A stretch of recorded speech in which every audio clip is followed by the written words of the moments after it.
Bonsoir. Merci à tous pour votre présence. Donc, on va ouvrir la séance et je vais désigner Madame Oscar comme secrétaire de séance. Bonsoir. Je vais procéder à l'appel. Dominique Gantier. Claude Delval. Laurent Deblos. Présent. Anne Mazurel. Hervé Vivier. Marie-Laure Alossi. Christian Gantier. Présent. Francis Lefebvre. Présent. Gisèle Coteau-Fromentel. Elvis Loyer. Patrick Vandrièche. Présent. Lionel Prats. Présent. Nathalie Bourbeuf. Patricia Brandrubeck. Elle est représentée par le ministre. Delphine Russard. Présent. Manon Lenain. Jean Crespel.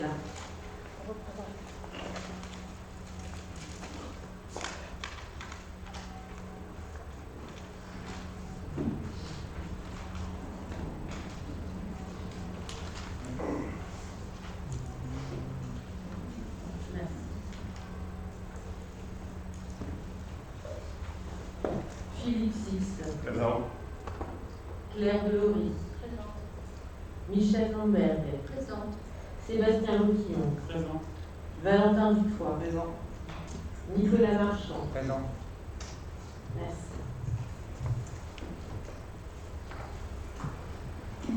Bien, le quorum étant atteint,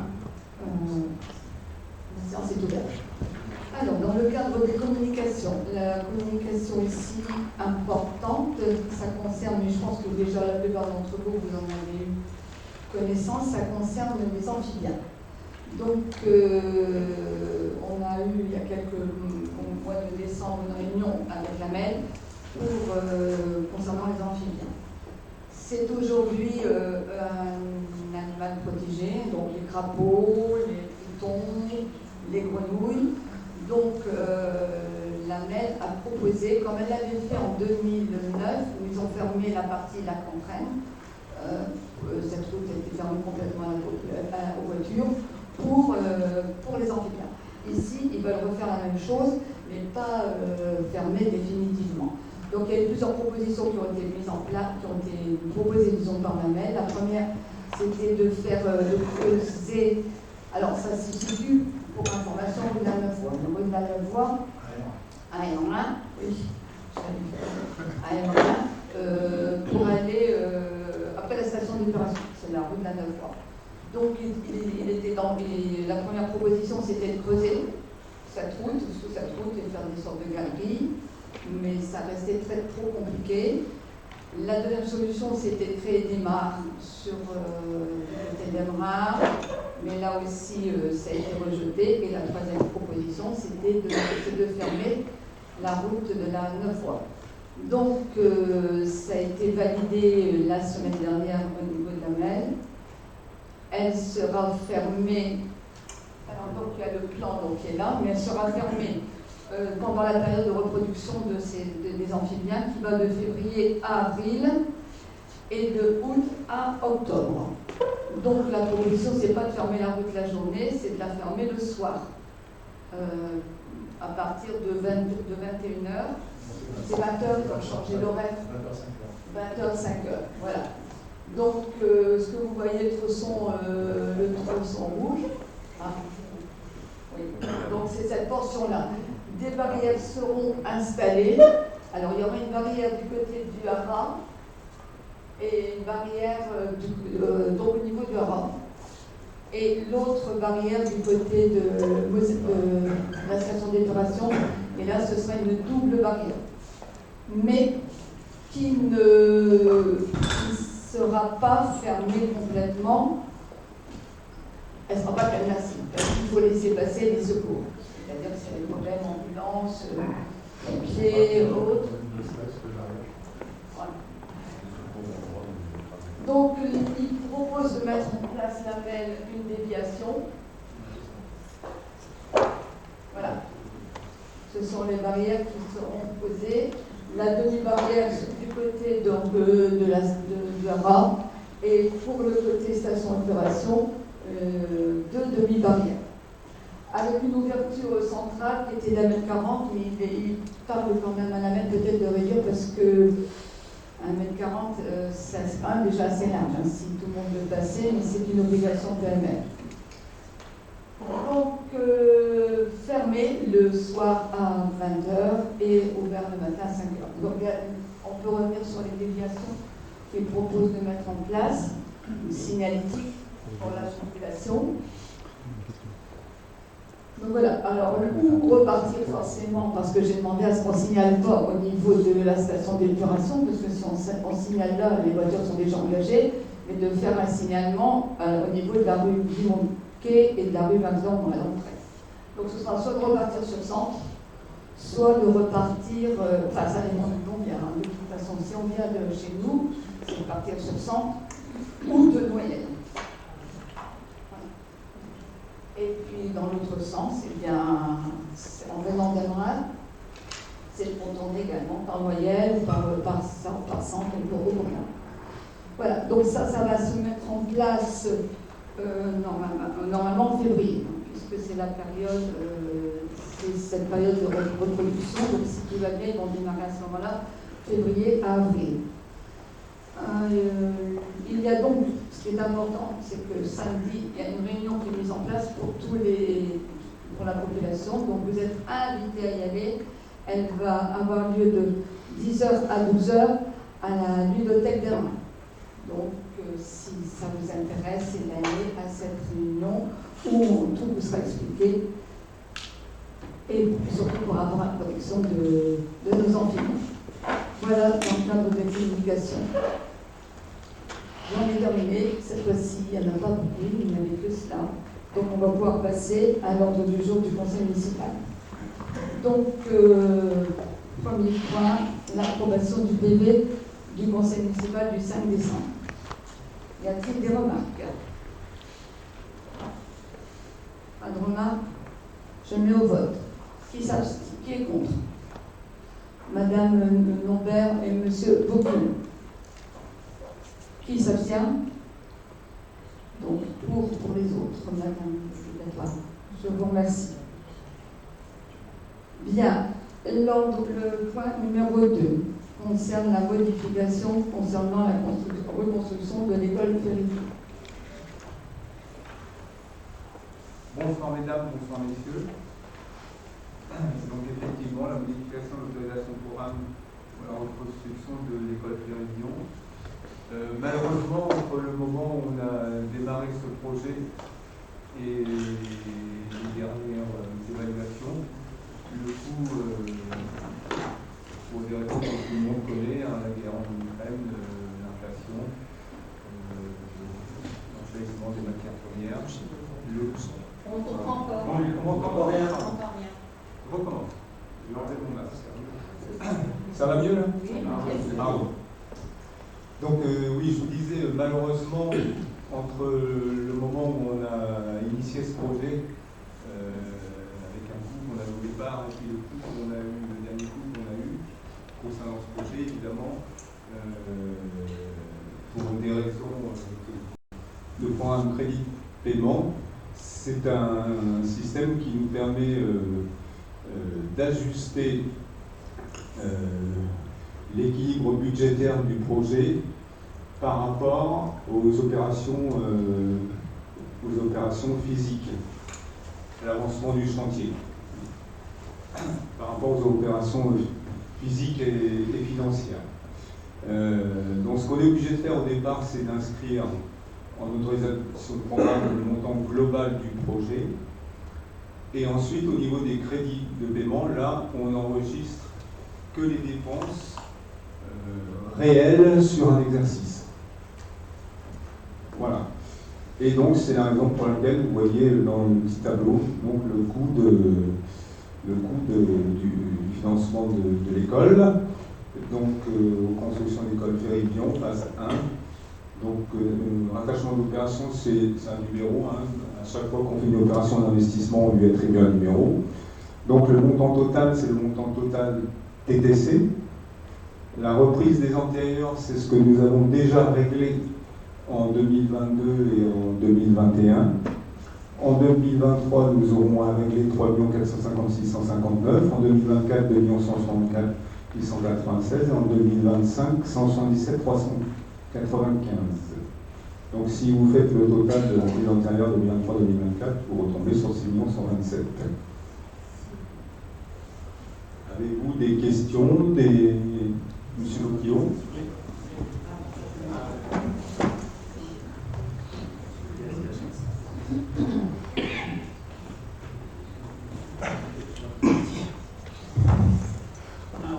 On a quelques questions quand même qui nous interpellent. Donc, tout d'abord sur le coût du projet. Oui. On aurait aimé, vu le montant, avoir une délibération un peu plus détaillée, notamment sur les postes qui ont le plus augmenté. On doit aussi comprendre que les marchés ont été attribués, alors qu'à notre connaissance, la commission d'appel d'offres ne s'est pas réunie. Est-ce normal et est-ce légal? Ensuite, sur le financement du projet. Attendez, je vais faire une le premier point, rappelez-le-moi s'il vous plaît. On aurait aimé, dans la délibération que vous nous avez présentée, une délibération beaucoup plus détaillée que celle que vous nous présentez là. Vous l'avez eu la semaine dernière, j'entends votre... Ça aurait été bien la délibération d'avoir beaucoup plus détaillée. Et deuxièmement, donc, comme ce matin on a eu le compte rendu de la commission de la semaine dernière, il est bien précisé que les entreprises avaient été sélectionnées. Donc est-ce qu'il y a eu une commission d'appel d'offres? Est-ce qu'elle s'est réunie? Est-ce que normalement, pour l'attribution? Non, il n'y a pas eu cette commission puisqu'on était en dessous du marché. Donc elle n'avait pas obligation à se réunir. Voilà. Alors ensuite, on aimerait aussi savoir, notamment en ce qui concerne le financement. L'année dernière, vous avez parlé donc, de plusieurs subventions que vous deviez avoir de la MEL, du département. Donc la semaine dernière, vous nous en avez déjà parlé. Concernant le DE, concernant la MEL, ce qui nous semble un peu gros, c'est quand même une subvention de 500 000 €. Alors que lorsqu'on regarde les possibilités de financement pour de tels projets, soit le fonds de concours pour la construction de nouvelles classes liées à l'augmentation de la population, soit au titre de l'économie d'énergie. Alors, ne sont éligibles au fonds de concours que les communes ayant un projet de rénovation urbaine au titre de la politique de la ville et de l'équipement scolaire s'inscrit dans ce cadre. Ce qui n'est nullement le cas pour notre commune. Si, au niveau de l'énergie.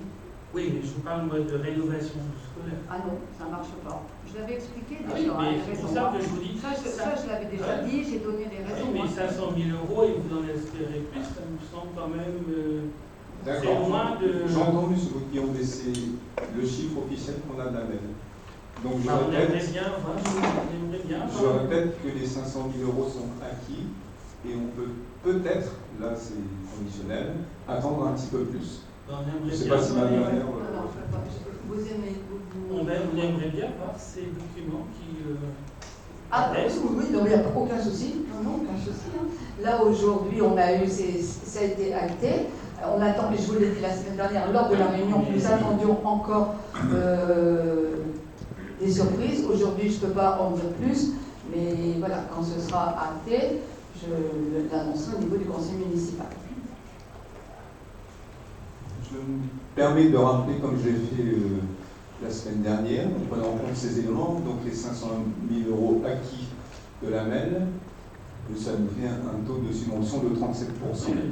Ce qui est bien loin, je le répète, des 25% que nous avaient promis certains oiseaux de mauvais augure.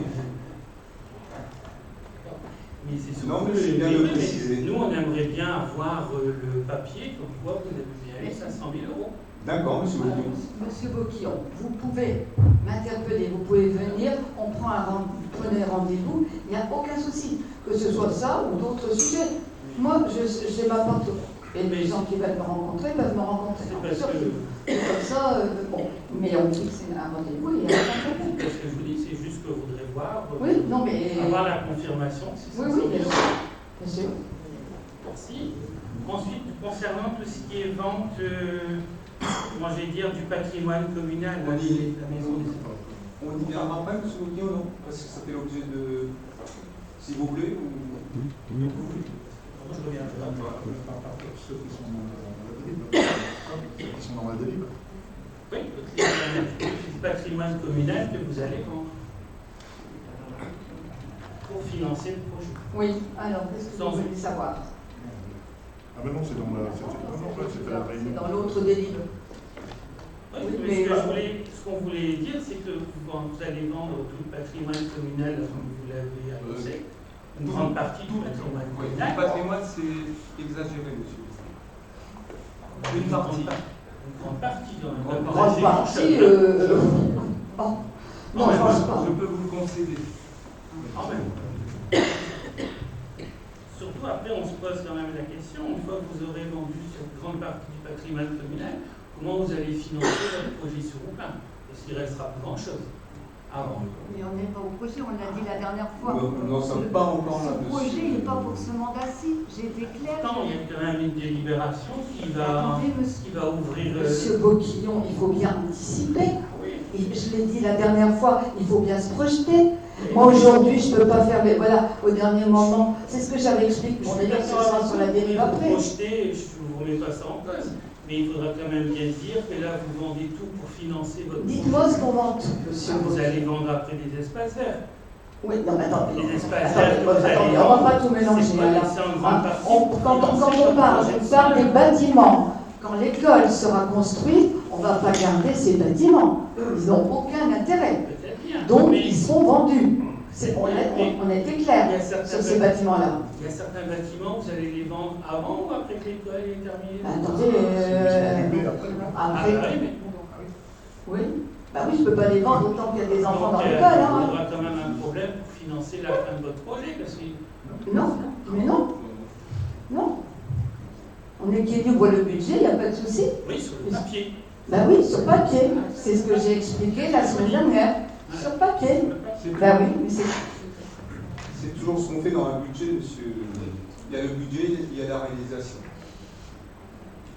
Et d'ici la fin du projet, il faut se passer bien des choses. On peut avoir une bonne nouvelle au niveau de la subvention d'appel. On peut avoir les prix. On peut avoir les prix qui évoluent. On peut avoir les prix des travaux qui évoluent dans les deux sens, hein, à la hausse ou à la baisse. Dans les deux sens, monsieur. Si vous écoutez de l'information économique, je ne crois pas, je n'ai pas de boule de cristal, mais il y a des gens, des économistes qui disent que ça pourrait baisser, mais ça pourrait augmenter aussi. Tout à fait. Mais donc pour l'instant on ne tient rien, donc moi je ne fais pas de plan sur la comète, j'attends de voir. Et quand j'aurai des informations sûres, des chiffres sûrs, je ne manquerai pas de les communiquer. En tout cas, on voudrait quand même voir. j'ai bien compris. Oui, oui, pas de souci. Bien. D'autres questions? Non? Parfait. Alors, qui est contre? Alors, Madame Lambert, Monsieur Boquillon, Madame Delory, Monsieur Six, Monsieur Crespel et Monsieur Dutoit. Donc, qui s'abstient? Qui est pour? Bien. Alors, les points suivants. Alors, il y a 3 délibérations, mais comme elles sont identiques pratiquement, je vais les faire en une fois. La délibération, ce sont des signatures d'une convention avec la métropole pour pouvoir percevoir ces fonds de concours auxquels que l'on a demandé. Donc, on a une convention concernant l'éclairage public que l'on a mis en place dans la commune à hauteur de 48 379 € hors taxe et avec une subvention de 40% qui est à hauteur de 15 918 €. L'autre délibération, qui est donc pour la même chose, c'est une convention donc avec la MED pour la régularisation du chauffage. Ce qui a été mis dans tous nos bâtiments, des thermostats pour permettre de réduire la consommation énergie. Donc là, c'est un projet qui était à 8 619,92 € et pour lequel nous avons une subvention de 3 075,16 €. Et la troisième délibération concerne donc le cabinet médical, qui, bon, je suppose Maintenant, tout le monde est au courant. Je n'ai pas pensé à dire en communication, mais il a ouvert la semaine dernière. Et il y a les infirmières de la commune qui sont dedans, avec le médecin, Madame Tripoulois, et Dr Herriard pour l'instant. Bon, on est toujours à la recherche d'un médecin pour le deuxième cabinet. Donc la troisième délibération, ça concerne une subvention aussi que l'on peut avoir à la MEL. On a fait une partie rénovation énergie de ce bâtiment avec des nouvelles fenêtres pour une hauteur de 39 300 € et la subvention est de 4 244 € Voilà, donc ces trois subventions, ces trois délibérations identiques que je mets au vote. Si vous avez des questions, je vous écoute. Oui, allez-y. Excusez-moi, mais pour obtenir la subvention, normalement, il faut que les travaux ne soient pas engagés. Là, ici, ils sont déjà engagés, les travaux. On a quand même le droit à la subvention. On a fait la demande avant. La demande a été faite avant. Toujours avant et après, bon, voilà. Parfois aussi, il y a la possibilité de déroger à ça. Mais là, toutes les demandes ont été faites en amont. Hein. Donc les travaux, là, sont terminés. Y a-t-il d'autres questions? Oui. On a précisé que quand le montant des travaux est inférieur à 50 000 €, on a la subvention à la fin. Alors que quand le montant est inférieur à 50 000 €, on a un acompte de 50% au début et le solde à la fin. Bien, s'il n'y a plus de questions, je mets au vote. Qui est contre? Qui s'abstient? Je vous remercie. Donc, on va passer maintenant au point 6. On a 6, c'est ça? Session de terrain rue du Verbois et rue du 1er mai. Bonsoir tout le monde. Je vais lire complètement la déclaration qui concerne cette session de terrain rue du Verbois et rue du 1er mai. Donc, la commune de Haut-Plain est propriétaire de parcelles de terrain constructibles dans le secteur de la rue du Verbois. Il s'agit notamment, je ne sais pas si vous pouvez peut-être passer les slides concernant les parcelles, d'une parcelle d'une superficie de 2225 m², référence cadastrale A2103, d'un ensemble de parcelles A1976 d'une contenance de 1982 m², A3102 de 217 m², A3104 de 344 m² et A3105 de 1176 m², soit un total de 3719 m². Vous avez les références peut-être sur les slides.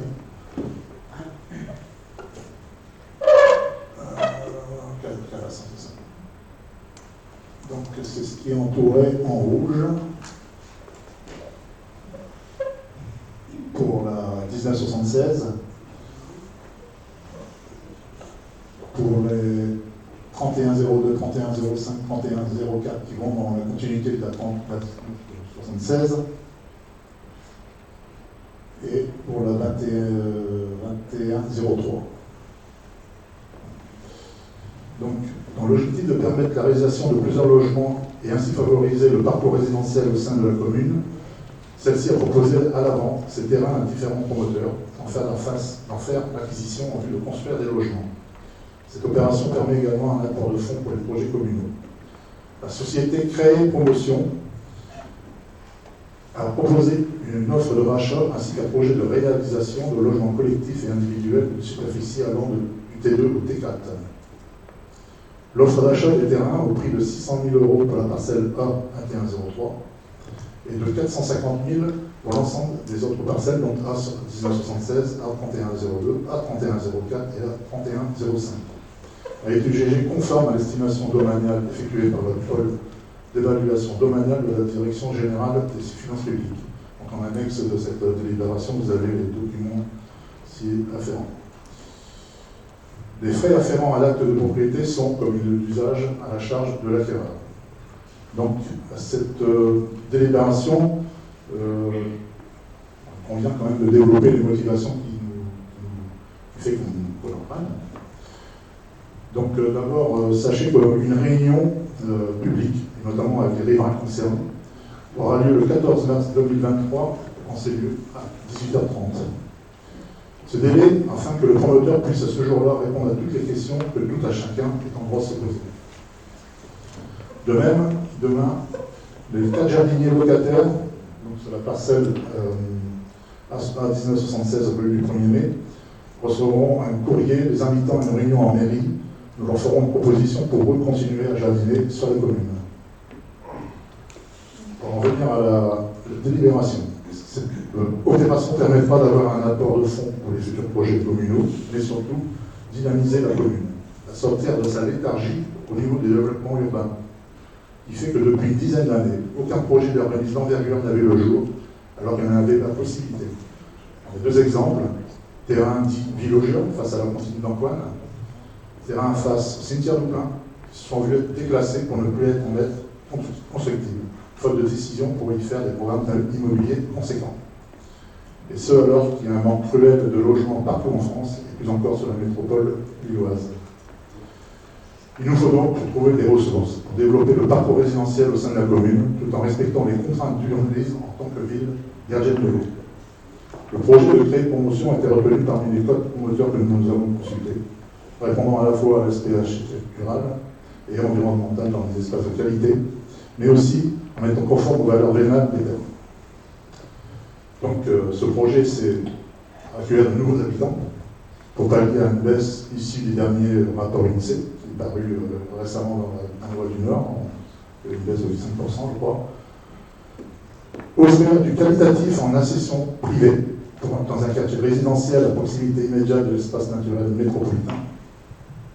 Garantir aux propriétaires des propriétés adjacentes un projet immobilier respectant leur environnement, tenant compte de la densité du quartier, avec des ensembles collectifs dont les hauteurs ne dépasseront pas celles d'une maison de ville.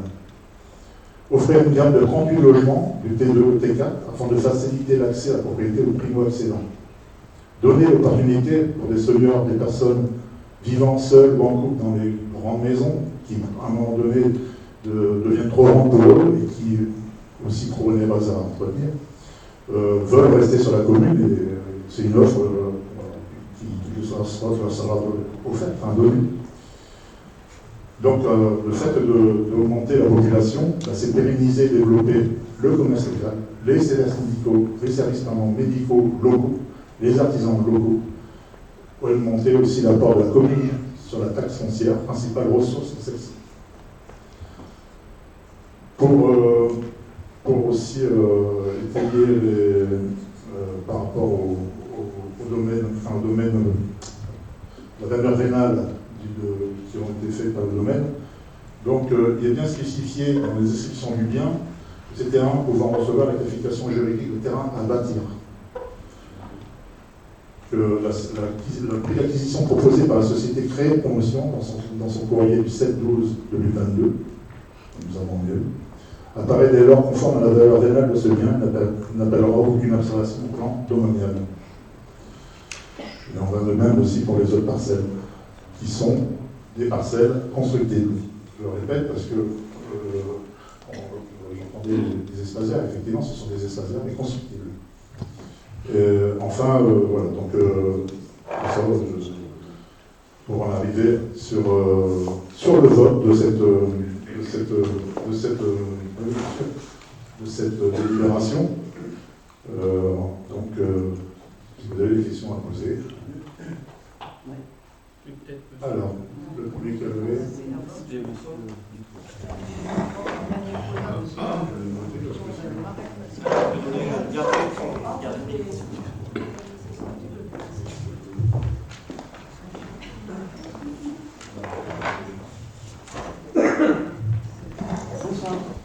Bonsoir à tous. Alors, pour commencer, c'est un peu surprenant d'avoir l'adjoint à la démocratie participative nous expliquer qu'aujourd'hui on doit voter une délibération pour vendre des espaces verts, alors que la réunion de concertation avec les riverains c'est le 14 mars. Bon, ça c'est un point peut-être anecdotique pour certains. Oui, je répondrai. Oui, vous pourrez répondre. En second temps, espaces verts, on va vendre donc des espaces verts pour un adjoint qui est en charge du développement durable, ça aussi c'est encore plutôt drôle. Et j'aimerais savoir donc comme c'est expliqué, on vient en fait par la vente de ces terrains construire des logements, et en fait, je pense que c'est surtout aussi pour donner de la crédibilité au projet du groupe scolaire. En fait, au final, c'est un peu comme ça que je le prends. Car la population baisse. Je pense que les banques, investisseurs et collectivités, pour avoir un petit peu entendu, doutent un petit peu de la possibilité du plan emploi d'accueillir des nouvelles familles. Et donc, pour donner plus de crédibilité au niveau des familles, on vend des espaces verts pour espérer avoir plus de familles dans les nouveaux groupes scolaires. Je vais répondre, oui. Après, d'autres questions? On va On va bien commencer par celle-là. On va essayer de... Jean, moi, je note.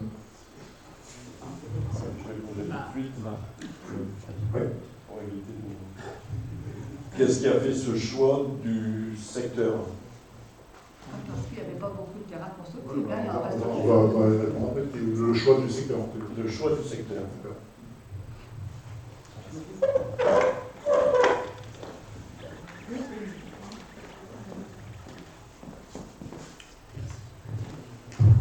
Ça risque peut-être un petit peu plus long. C'est une question alors. Voilà. Alors, tout d'abord, je rejoins M. Dutoit, c'est vrai qu'en termes de transparence, on ne peut pas faire mieux parce que faire une réunion avec les personnes concernées au mois de mars, alors qu'on va voter la délibération là aujourd'hui, c'est quand même très surprenant pour des personnes qui s'étaient dit la démocratie participative. Mais bon. Ouais.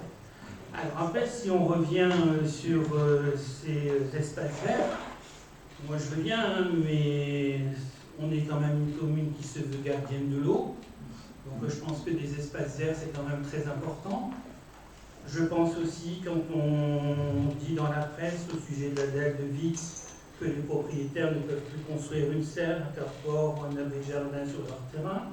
Si on reprend par exemple le maire de Sens qui indique qu'il a dû refuser le permis de construire un riverain qui voulait creuser une cuve de récupération d'eau dans son jardin, que vous-même, Madame la maire, clamez dans la presse, on dit aux habitants qu'ils ne peuvent pas faire n'importe quoi, puisqu'aujourd'hui, des règles de plus en plus strictes, tandis que vous, Monsieur le Premier Adjoint, clamez de votre côté qu'il est important qu'il y ait une équité, on ne peut pas laisser passer cette dalle alors que les collectivités, les particuliers doivent, eux, respecter le PLU. Mais parallèlement, vous escomptez vendre des espaces verts existants depuis une cinquantaine d'années pour y construire des logements. Surtout ne pas dire à la population clairement que vous les vendez surtout, c'est pour financer votre projet. Donc la question c'est ça? J'en ai d'autres, hein, après. Non, mais posez votre question parce que là, vous faites on les vend pour pas faire notre projet, c'est ça? Non, mais attends. À chaque fois qu'on est en train d'expliquer, qu'on est en train de débattre, vous arrivez toujours à retourner la situation en votre faveur. C'est quand même formidable. Donc pourquoi ne dites pas clairement à la population que vous vendez ces espaces verts, non pas pour accueillir des populations supplémentaires, puisqu'au mois d'octobre, on a voté le projet de la MEL de l'habitat, et vous avez dit qu'il n'y a aucun projet sur la commune. Vous l'avez bien dit, on l'a voté, on l'a acté. Pourquoi, entre le mois d'octobre et aujourd'hui, vous avez ce projet? Quand même nous l'expliquer. Ça, il faut l'expliquer. Parce qu'on l'a voté, on l'a acté. Il n'y avait aucun projet sur la commune. Dans le plan de l'évolution. Alors, entre le mois d'octobre et le mois de janvier, ça évolue. Vous avez encore des questions? Oui, oui. Je peux commencer à répondre aux questions qui, des fois, sont les mêmes pour légitimes. Il n'y a pas de souci avec ça. Donc, au niveau de la transparence, je ne vois pas le problème de la transparence, de l'opacité que vous donnez. Merci. Attendez. On est bien sur un projet. Et pour qu'un promoteur puisse travailler sur un projet, il faut bien qu'on puisse éventuellement lui vendre le terrain. Non? Mais il y a déjà un promoteur ou pas? Mais il y a un promoteur, on l'a cité. On en a vu plusieurs d'ailleurs. Vous ne pouvez pas aller, sinon je vais évacuer la salle. Oui, c'est vous n'avez pas ce droit. Non, mais le problème, c'est que j'aimerais bien, moi, demain, que je vienne te voir, vous voir, pardon, parce que là, on est en oui, non, mais je pense pas. J'aimerais bien demain, je viens te voir et je te dis, bah écoute, Claude, demain, derrière ton jardin, bah écoute, je vais construire une super bâtisse, mais t'inquiète, c'est. Alors, pour l'instant, c'est juste un projet. Oui, mais ça je comprends. Tout le monde le comprend très bien, c'est pas le problème. Sauf que là, on est sur un terrain constructible est assez conséquent.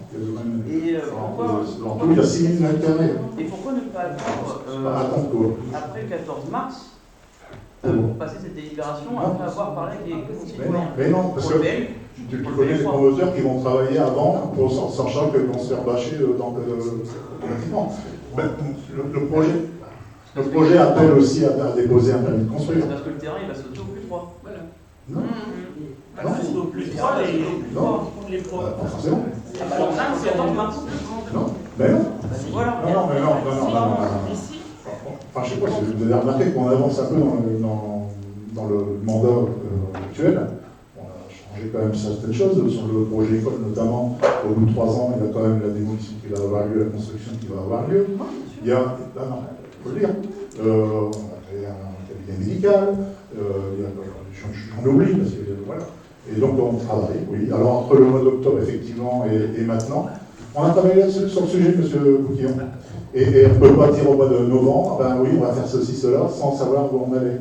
On a quand même choisi un promoteur et on a choisi aussi une qualité par rapport à la construction de tout ça, parce qu'on ne peut pas non plus dénaturer complètement la ville.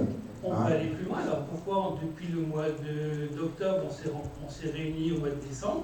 Pourquoi au mois de décembre? En information, vous ne nous avez pas dit que vous étiez sur un projet de... Parce qu'on n'avait pas encore tous les Donc c'était secret. Mais non, c'est pas secret. Ah si, c'était secret. C'est pas secret, la parole, c'est qu'on en parle maintenant. Et on est au mois de janvier. Et donc entre le mois d'octobre et le mois de janvier, ça s'est décanté, mais alors à une vitesse phénoménale. Ça s'est pas décanté. Voilà, ça s'est construit ce projet. Et encore une fois, le terme projet. D'accord, il y a quand même derrière des tas de recours, je suppose, des études de sol, il y a plein de choses qui vont être mises en place.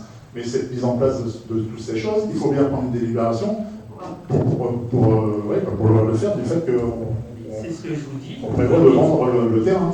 Et le terrain ne sera pas vendu si le projet ne peut pas être mis en place par le promoteur. Vous connaissez certes une délibération, mais quand même aberrant que vous parlez de transparence.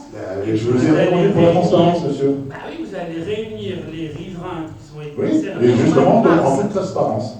Pourquoi le mois de mars? Et alors, on vote une délibération. La délibération, c'est ce soir. Non, on vote sur la délibération sur la vente du terrain.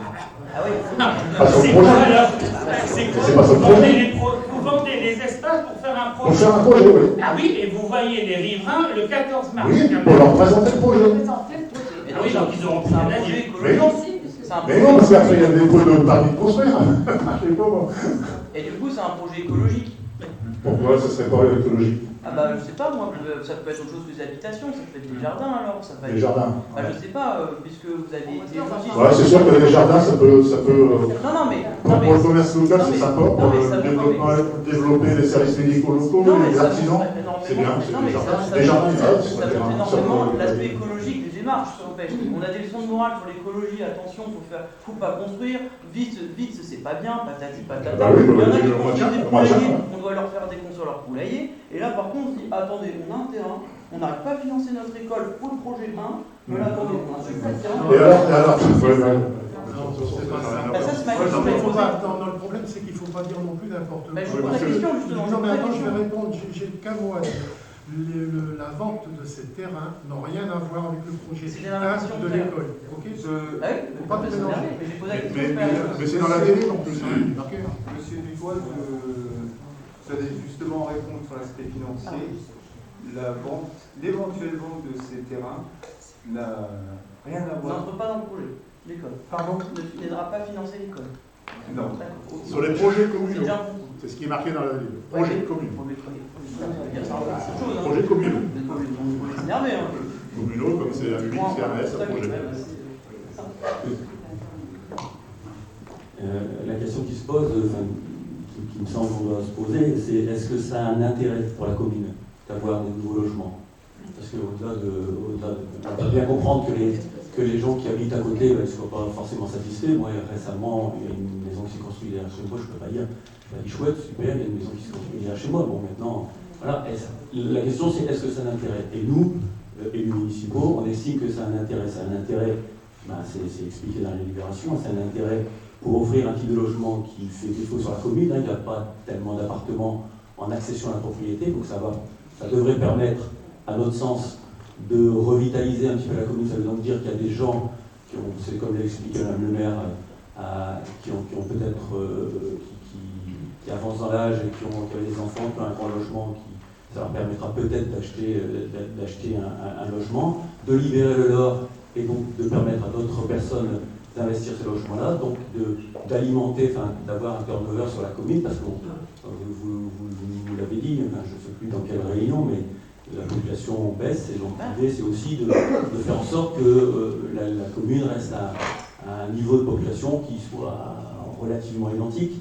Donc il y a ça, et puis après c'est vrai aussi que ça permettra aussi, on voit bien que la commune, on ne va pas revenir sur l'éternel débat, mais la Cour des comptes a fait un bilan en disant qu'il fallait qu'on retrouve des capacités financières, et c'est vrai qu'avec ce projet-là, ça permettra aussi d'engranger des axes foncières, qui permettront aussi d'offrir, puisqu'on a été beaucoup critiqué sur le fait qu'il y a des services à la population pour diminuer, parce que voilà, on a des contraintes. Donc ça permettra aussi, cette taxe foncière, d'apporter peut-être des nouveaux services à la population. Donc voilà, il y a un intérêt, nous on estime qu'il y a un intérêt. C'est discutable, vous pouvez ne pas être d'accord là-dessus, mais voilà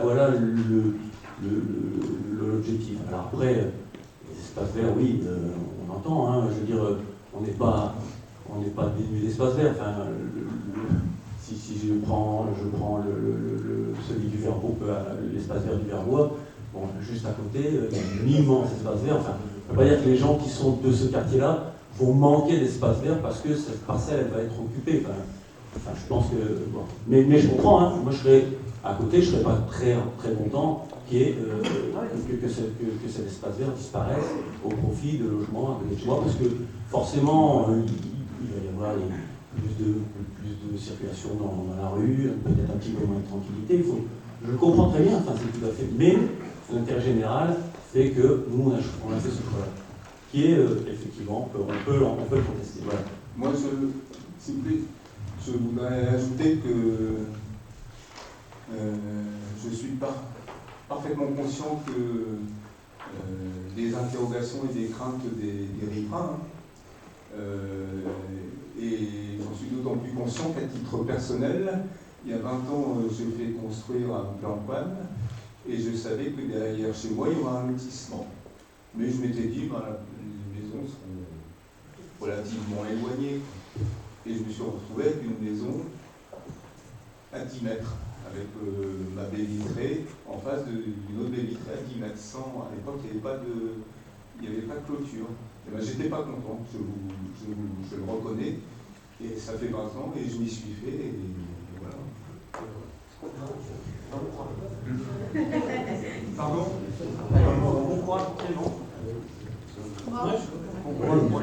Après, le projet. Moi, j'aurais une autre question. On n'avait pas fini de répondre. Pardon, allez-y. Non. Allez-y, posez-la. Non, allez-y. Alors, la question sur qui a fait le choix du secteur, c'est pas le choix du secteur, c'est surtout le choix du potentiel. Une surface de 2225 mètres carrés d'un côté et de 3700 mètres de l'autre côté. Après, il y a des secteurs comme au Green Vert, du côté du Marais, je ne sais pas, rue des Roses, il y a aussi d'autres secteurs. Alors je ne sais pas s'ils sont constructifs. C'est la question que je me posais aussi, afin de répartir, je ne suis pas contre de construire, mais afin de répartir sur l'ensemble du village et d'éparpiller plutôt que de concentrer. Voilà, c'est surtout ma réflexion. Et donc, effectivement, c'est sur les surfaces. Un promoteur va pas sur 500 mètres carrés. J'allais dire la même chose que son collègue. Mais moi, je me disais aussi, si vous êtes à la recherche d'endroits pour construire, pourquoi ne pas s'intéresser à la ferme Chupard qui tombe en débilité, tempête après tempête, elle va bientôt s'écrouler. Pourquoi là on. Mais là on est sur du terrain privé. Mais pourquoi vous n'essayez pas de. ne sais pas si vous avez entendu quand j'ai essayé de faire des motivations. Pourquoi il y a 10 ans, on n'a pas fait le nécessaire sur le terrain des logeurs? Pourquoi il y a 10 ans, on n'a pas fait le nécessaire en face du cimetière de Duplain? Vous savez, avec tous les pourquoi. C'est ce que j'ai, vous avez toujours la façon de retrouver. Mais la façon, c'est factuel, monsieur. C'est factuel. Vous avez raison. Ben non, mais de toute façon, à chaque fois, vous avez la facilité de retourner à votre avantage. Je ne retourne rien du tout. Que vous avez toujours raison. Oh non. On aurait pu faire un béguinage sur le terrain de Lezay. De toute façon, ce projet, il était là, enfin ce terrain, il avait été en discussion il y a bien longtemps avec le maire de l'époque. Et bon, il n'y a rien eu. Et c'est bien dommage. Je trouve que c'est bien dommage. Aujourd'hui, c'est reparti et c'est devenu inconstructible.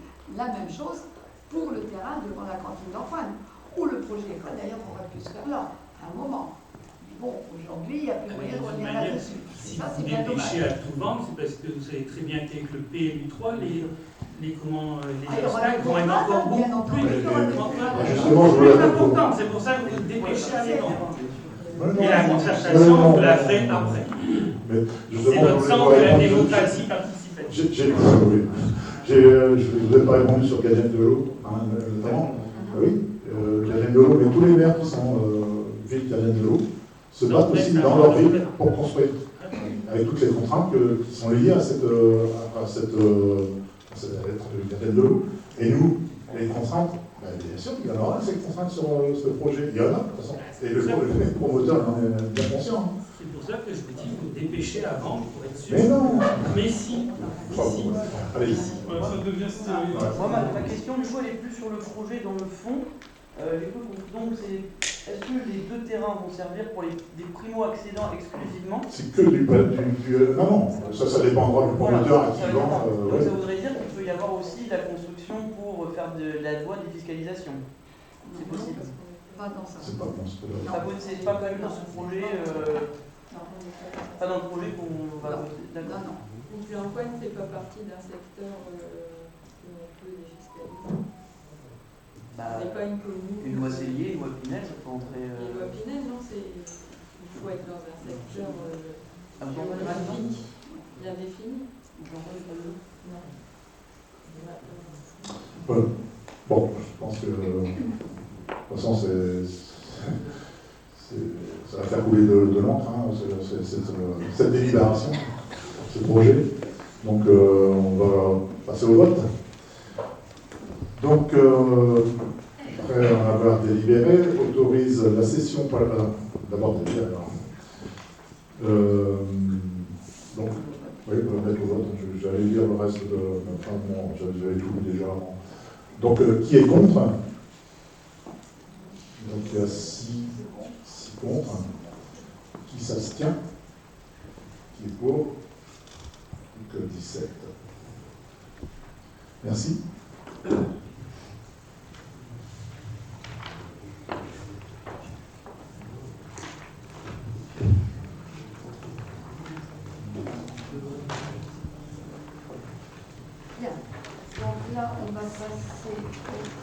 On va passer à la délibération 7 et je vais demander pour cette délibération à Madame Levoyer de sortir de la salle.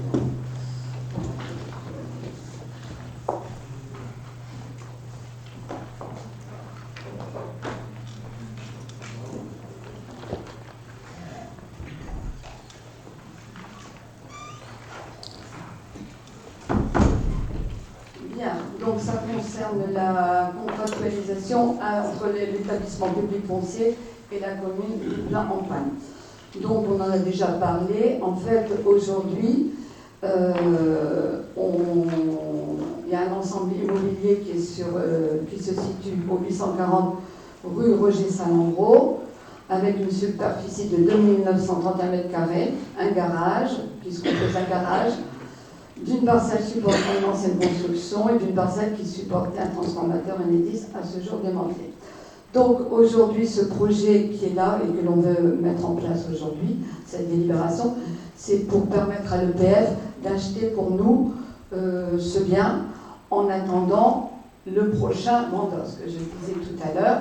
Aujourd'hui, il est mis, si vous avez lu dans le détail, et je n'en doute pas, que c'est pour 6 ans.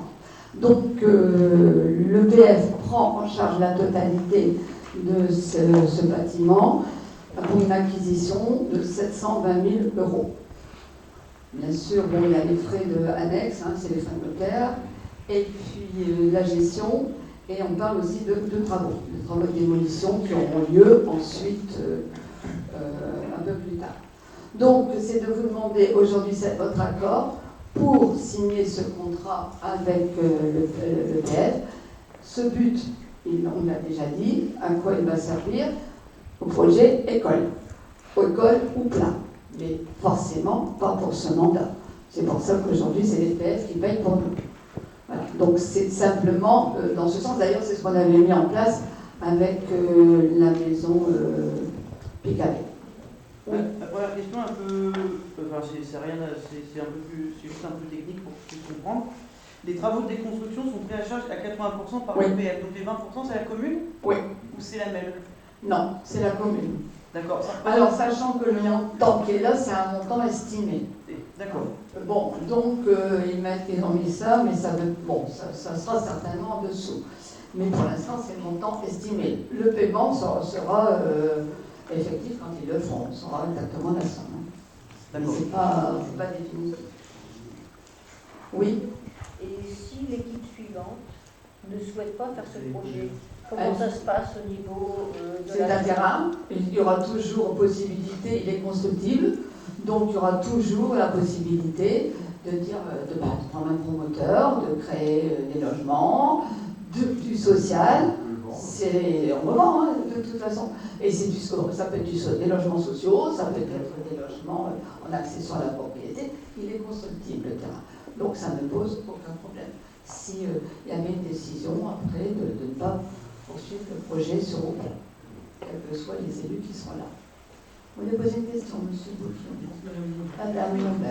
Si toutefois ce projet se réalise, ben moi je m'interroge parce que est-ce que sur cet espace-là on pourra avoir 5 classes, dortoirs, salle de jeu, préau, cours d'école, place de stationnement et aussi une cantine? Oui. On pourra mettre tout ça sur cet espace-là. L'espace, il est beaucoup plus grand que celui qu'on a sur Antoine. Hein.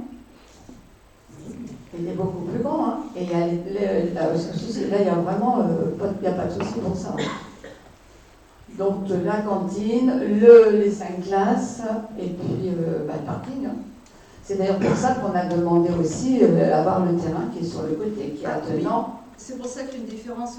Ici, maintenant, on a 4 parcelles, alors qu'en octobre, on n'en avait que 3. Parce qu'il y a la parcelle de la maison, du terrain qui est attenant au garage. D'accord. On va toujours avant. Et vous ne craignez pas le coût final du projet parce que Comment vous ne craignez pas le coût final du projet parce que, bon, après, il y a l'école, mais il y a aussi donc, le fait qu'il y a l'acquisition plus la démolition qui va s'ajouter. Quand on se réfère au prix du projet de l'école d'Antoine, on se pose des questions. Ça va faire quand même une somme assez importante. Mais bon, pour l'instant, ce projet-là, aujourd'hui, la commune ne le finance pas, elle ne l'achète pas, puisque c'est l'EPF qui achète pour elle. Donc ce sera dans 5 ans, dans 6 ans, puisqu'on peut aller jusque 6 ans, on pourrait même prolonger. Bon, là, on a fait le choix de mettre 6 ans avant de reprendre 6 ans, ça fait 2029, où tous les prêts qui ont été faits avant, les anciens prêts, hein, tous les anciens prêts qui ont été faits, pas ceux qui concernent l'école, seront terminés. Donc là aussi... ça termine en 2028, les anciens prêts. C'est pour ça qu'il fallait laisser une marge jusqu'en 2024. Après, de toute façon, quels que soient les élus qui seront là, voilà, le choix, c'est un terrain constructible. Donc voilà, on a mis... L'idée, c'est de garantir la possibilité de le faire. Parce que si, comme on voit bien qu'il y a un problème de terrain, finalement, sur la commune, il faut bien qu'on se dise, dans cette hypothèse-là, il faut qu'on ait... voilà. Je le redis avec le micro. Bon, voilà, l'idée c'est de préserver la possibilité de le faire dans 6 ans. Si on ne bloque pas les terrains, comme vous en parliez, il y a de plus en plus de restrictions, et donc on pourrait se retrouver dans une situation où on a la volonté, on a éventuellement les finances, et on ne puisse pas le faire puisque il n'y a plus de terrain disponible. Donc là, c'est une garantie qu'on veut donner à la municipalité, quelle qu'elle soit. Et j'ajouterais, M. Bouquillon, tout à l'heure, vous aviez dit, et vous aviez raison, qu'on se séparait d'un certain patrimoine de la commune. On n'était pas d'accord dans les proportions, mais vous avez raison. Mais là, c'est l'inverse. On acquiert un autre élément du patrimoine qui va rentrer dans l'actif de la commune. Mais lorsque l'organisme public va le revendre à la commune, il va le revendre combien? La même chose. La même chose, ouais. Même après avoir procédé il reste le même sauf. Non, alors là, ça dépend des travaux, de démolition. Mais ils n'accéderont pas. Il ne doit pas aussi dépolluer le site?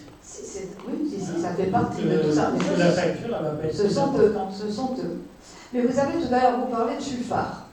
La ferme Chuffard. Non, mais vous parlez de la ferme Chuffard. Un exemple. Mais je repense à, peut-être pas au dernier conseil, mais celui d'avant, où vous m'avez un peu reproché de faire des réserves sur certains sites, sur certaines maisons.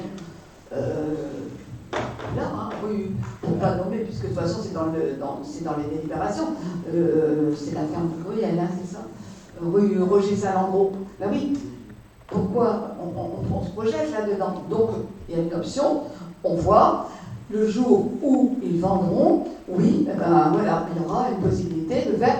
Je reviens à mon béguinage parce que voilà, je trouve que ce serait bien de pouvoir le mettre dans ce village, ce béguinage, où il y a beaucoup de demandes de personnes âgées qui voudraient rester dans la commune, mais qui n'ont pas cette possibilité parce qu'il n'y a rien pour elles. Donc elles quittent. Donc ça, c'est anticipé aussi pour l'avenir. Quant à Chuffard, puisque c'était l'exemple, mais c'est peut-être qu'un exemple, la maison elle est en décrépitude, moi quelque part, je peux vous dire, et si vous voulez le voir, je vous montrerai les courriers, les échanges que j'ai avec le propriétaire. Aujourd'hui, il ne veut pas vendre. Je ne peux pas aller taper dessus pour lui demander de vendre. D'un. De deux, il y a un espace vert là derrière, super.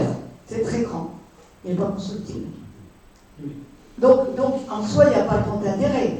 Mais, parce que pour avoir un projet aussi, ou pour mettre une option sur quelque chose, enfin, sur un bien, il faut un projet. Moi, tiens, ça m'intéresse, je vais le prendre. Non, il faut un projet. Et l'exemple que je vous ai donné la dernière fois, c'est le parking, justement, de ce fameux terrain dont on parle là, le terrain à côté du garage. Quand j'ai demandé à la MEL de le prendre pour en faire un parking, la MEL a refusé. Elle a dit non, il y a assez de parking, vous vous souvenez, je l'ai dit ça. Il y a assez de parking dans la commune. Donc il faut anticiper. Là aujourd'hui, on n'est qu'avec le PF, mais dans ce projet-là, on a demandé à la MEL aussi. Donc la MEL est dedans. Mais aujourd'hui, la MEL ne veut pas s'inscrire directement, mais elle sera là aussi pour reprendre une partie de ce projet, parce qu'il y aura du parking. Non, bien ça. Donc la MEL financera. Mais aujourd'hui, c'était une convention tripartite, c'était pas le souhait de la MEL. Hein. C'est pas une autre. Donc la MEL viendra aussi dans ce projet. Maintenant, il faut pouvoir. C'est une opportunité. C'est une opportunité. Il faut la saisir.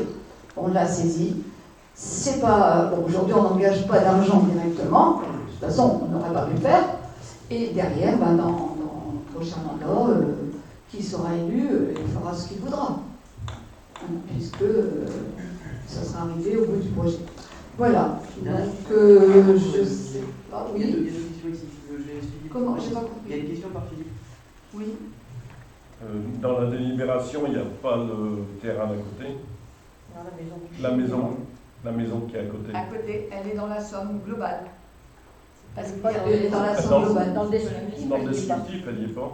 C'est pas la maison, Philippe, c'est le terrain. Ah, c'est que le terrain. C'est que le terrain. Oui, d'accord, c'est pas la maison à côté. Ah non, pas là-bas.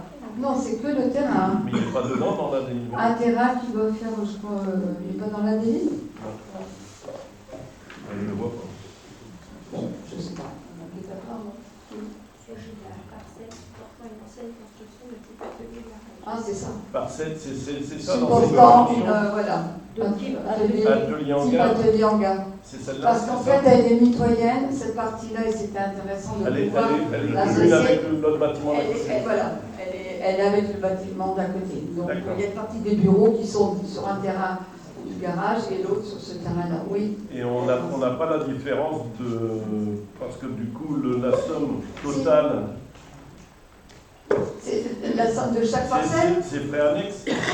Non, la somme de chaque parcelle? Oui. La partie 620 000 € pour la partie du garage et 100 000 € pour la partie pour la parcelle.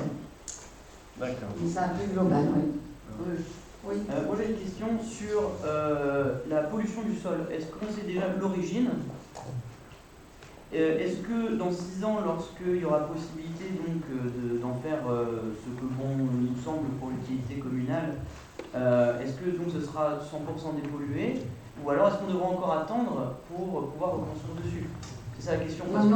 Est-ce qu'il y a des délais qui peuvent être imposés? Non, ils pourront même engager certaines choses, parce qu'à partir du moment où le garage, les propriétaires décideront d'arrêter leur activité. Mi-2023. C'est ce qui était mis. Dans les... Après, ils peuvent partir aujourd'hui. Hein. Oui, non, bien sûr. Voilà, c'est une date. Hein. Oui, c'est prévu. Voilà, s'ils veulent partir en 2024, ils changent d'avis, ils peuvent changer d'avis. Hein. Ça ne change rien par rapport à nous, puisqu'on n'est pas pressé de l'avoir, ce terrain. Non, et les propriétaires seront indemnisés. Bien sûr. Non, mais la question, c'est donc ça, c'est vraiment de savoir si dans 6 ans, le terrain est bien dépollué et accessible pour tout projet potentiel. C'est vraiment ça la question. Oui, ça sera fait. En fait, il faut savoir que la pollution, c'est un ensemble de choses. C'est à la fois tout ce qui est démolition, c'est en même temps tout ce qui est parking et autres, mais c'est pas forcément une pollution du sol à proprement parler. Je sais pas, moi je n'ai pas été voir. Il y a les termites déjà. Pardon? Il y a les tôles éternites. Il y a les tôles éternites, ouais, ça fait partie de la pollution, mais ça ne veut pas dire que dans le sol il y ait une pollution. C'est pas. En fait. Non, ça c'est des carottages qui vont être faits, ça va être analysé, et s'il y a besoin, ils vont le faire, ouais. Mais aujourd'hui, on n'est pas certain de tout ça. D'accord, c'est tout. Voilà. Et la dépollution, c'est tout. C'est en même temps la démolition. C'est un ensemble. On peut espérer quand même que le garage étant pas si vieux que ça, le sol n'est pas été. Mais bon, après, c'est vrai que moi je ne peux pas te voir. Mais finalement, c'est quand même, il y avait quand même déjà des contraintes, j'imagine, au moment de la construction, pour préserver les sols, qu'il n'y avait pas dans les années 50. C'est la crainte en fait de la dépollution, c'est de se dire est-ce que demain on commence à démolir, il y a une dépollution et on se rend compte que mince, il y a quelque chose qui a été enterré en dessous, je sais pas moi, des déchets, je sais pas moi, des naissances, je sais pas quoi, et donc là on doit recommencer une dépollution et ça. Mais ça ne peut pas, de toutes les façons, ça ne pourrait pas être sur une surface importante, dans le sens où tout est macadamisé. Il y a de l'enrobé partout. Hein. Donc, où il y a l'enrobé, il n'y a rien qui filtre au travers. Donc, voilà, ça ne peut être que vraiment juste dans le garage. Bien. Y a-t-il d'autres questions? Non. Donc, je mets au vote. Qui est contre? Donc, Madame Lambert, Monsieur Bouclion, Madame Monsieur Crespel, Madame Delory et Monsieur Six. Qui s'abstient? Monsieur Dutoit. Qui est pour? Je vous remercie. Oui. Ah oui.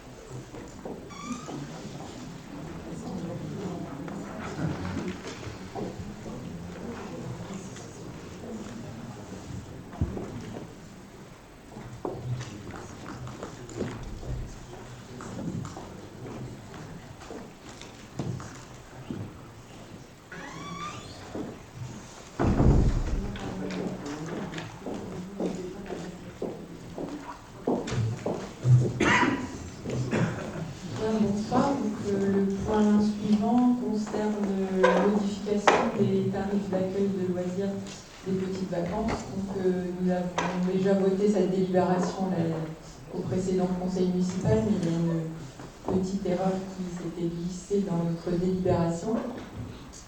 C'est pas dans les tarifs, hein, si vous avez remarqué, ce sont les mêmes que ceux de décembre. C'est la phrase juste avant tarif ALSH à la semaine. Il était proposé d'appliquer le tarif communal aux enfants des agents communaux non résidents. Et en décembre, il était aussi ajouté aux enfants scolarisés dans la commune. Donc c'était pas ce qu'on avait décidé en commission. Donc on rectifie cette délibération en enlevant les tarifs des résidents pour les enfants scolarisés. Est-ce que vous avez des questions? Donc je vote qui est contre, qui s'abstient, qui est pour. Qui est-ce qui vote pour monsieur? C'est vous? D'accord. Donc monsieur doit habiter. Et donc, c'est M. Beauton qui sera en configuration.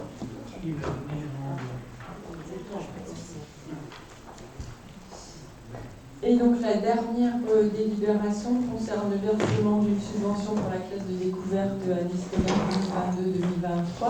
Donc, nous l'avions évoqué en commission au mois de juin, il me semble. Il y avait une volonté des enseignants de CM2 d'organiser une classe de découverte. Et donc, on avait établi une subvention de 80 € par enfant qui participe au voyage. Donc, il y aura les enfants de CM2 de l'école Férévion et la classe de CM1, CM2 de l'école Victor Hugo qui partiront. Donc, je pense que c'est au début juin sur la côte. Est-ce que vous avez des questions? Justement, on aurait pu connaître le prix total, le lieu et la date. Alors, de mémoire, le prix total, c'est autour de 200 €, je pense, par enfant. La date, c'est début juin. Et le lieu, c'est sur la côte. Alors, je ne sais plus si c'est Vivreux. Non. C'est la plage, c'est pas la plage. C'est la plage. Et eux, ils vont faire du Charaway, donc c'est sûr. Il me semble.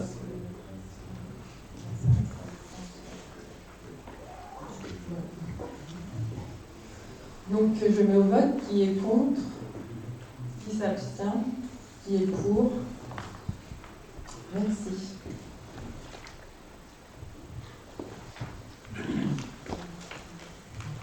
Bien, donc l'ordre du jour est épuisé et nous allons passer aux questions diverses.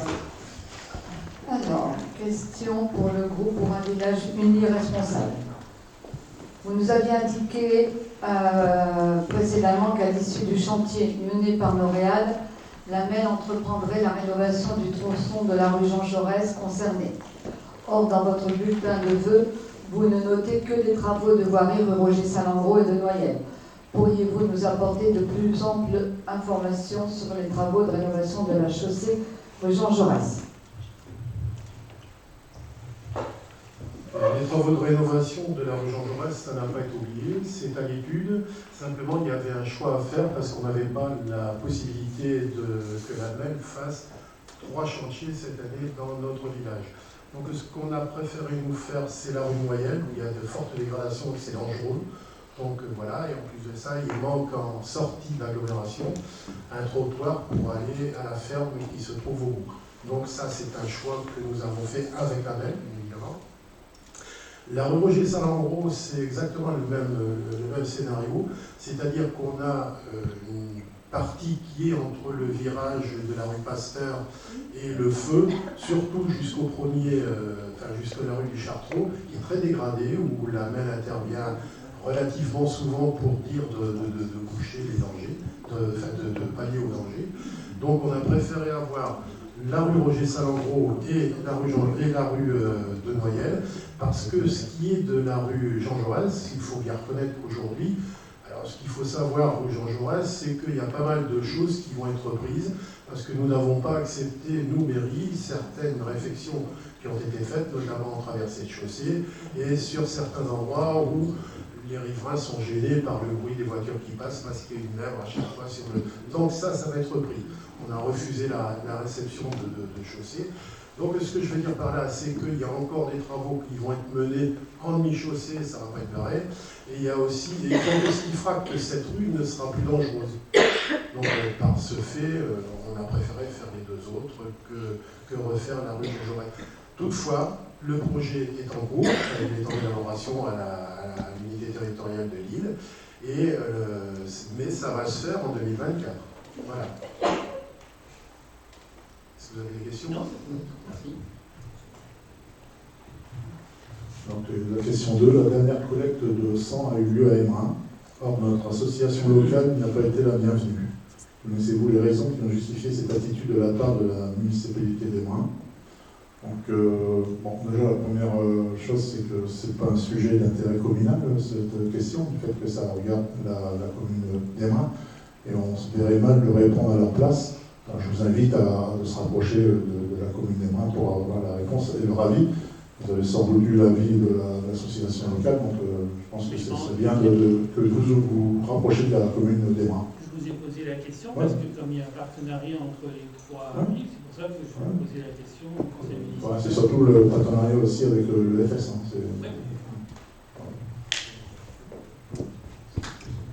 Bien, la question 3. Comment expliquez-vous votre vote favorable à la délibération décidant l'abandon du projet de tramway jusque Seclin, alors que ce projet figurait dans nos délibérations du 21 mars 2022? Eh bien, écoutez, là, de la même manière, je ne répondrai pas à votre question. Ce n'est pas un intérêt communal.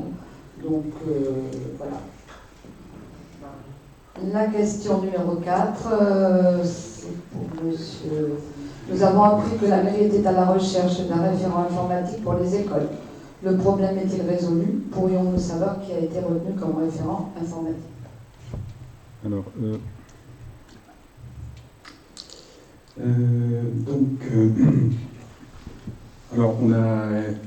j'avais déjà évoqué la question de la maintenance des équipements informatiques il y a quelque temps. En effet, sur la nécessité d'intervenir dans les écoles. On avait deux pistes, une piste en interne, donc de pouvoir solliciter un agent, donc il y aurait un petit peu la casquette de référent informatique. Cette piste pour le moment est écartée.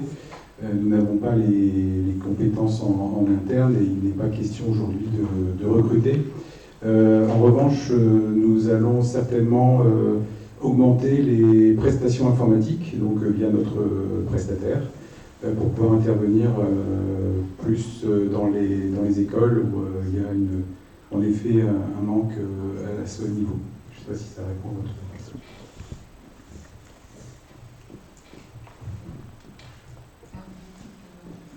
Alors la question 5, c'est concernant le permis de construire de l'école Ferry-Vion. Nous avons constaté entre autres l'acquisition d'une partie du jardin du presbytère pour l'aménagement d'un accès pour les classes primaires et la création d'un dépose-minute de 10 places rue du cimetière alors que les places de stationnement existent déjà. Pourquoi ces différents points n'ont jamais fait l'objet d'une délibération du conseil municipal? Alors là, ce n'est pas le fait d'une délibération du conseil municipal, c'est le fait que ce qui existe aujourd'hui au niveau de l'entrée de l'école maternelle et au niveau de la construction de l'école maternelle Charles-Lyon qui va être démolie, on est déjà, comment dirais-je, on occupe déjà le morceau de parcelle, c'est environ 10 mètres carrés. Donc c'est une simple régularisation qu'on va faire parce que ce morceau-là, pour quelle raison, ça c'est le hasard du cadastre, ce petit morceau de parcelle-là appartient au presbytère. Donc on a fait ce qu'il fallait pour dire on a fait passer un géomètre pour dire d'avoir des numéros de cadastre qui sont des numéros de cadastre là pour la mairie, l'autre pour le presbytère. C'est une régularisation. Voilà, c'est rien d'autre. Par contre, après, pour ce qui est du dépose-minute, le dépose-minute, c'est un peu une obligation de faire un dépose-minute aux abords d'une école, parce que le matin, il y a pas mal de personnes qui viennent déposer leurs gamins. Alors, certaines personnes descendent de voiture, vont conduire le gamin à l'école, ce qui est tout à fait normal, et puis après reviennent. Ces personnes-là, on espère qu'ils vont aller un peu plus loin, tandis que d'autres personnes, et ça on l'a observé, on y est allé quand même, donc on n'a pas fait ça à l'emporte-pièce, on est allé voir, et il y a certaines personnes, beaucoup d'ailleurs, qui passent en voiture, et leurs gamins descendent de la voiture et vont à l'école simplement. Donc pour ne pas faire arrêter les gens au milieu de la route, ce qui serait pas très bien, on a fait ce déposigné. Enfin, mais c'est dans le permis de construire. Hein. C'est pas quelque chose de caché, c'est dans le permis de construire. Hein. Voilà. Donc il n'y a aucun problème de ce côté-là. Je sais pas, je pense que vous l'avez consulté, le permis de construire. Donc c'est dedans, c'est prévu, et ça va être fait comme c'est prévu. Voilà. Vous avez d'autres questions ? Dont vous parlez, là, c'est lequel ? Le terrain du presbytère. Ben, c'est le morceau, là. C'est le petit bout. Ouais, c'est le petit bout du mètre carré. Parce que si après il y avait une autre partie du terrain qui devait être transformée en jardin. Voilà. Mais un citoyen déjà qui s'est permis d'appeler l'abbé Laurent pour lui dire de voir avec les déchets qu'on ne vende pas ce terrain. Il faut quand même le savoir. Donc, bon, ceci dit, il a appelé, et c'est pas pour autant que les déchets ont refusé, c'est nous qui avons fait le choix, puisqu'il va le réduire, de ne pas le prendre, ce terrain, parce qu'ils étaient un peu bons, dirons, les déchets. Mais voilà. Bon, c'est tout. Très bien. Écoutez, la séance est levée. Je vous souhaite à tous une bonne soirée. Merci. Bonne soirée.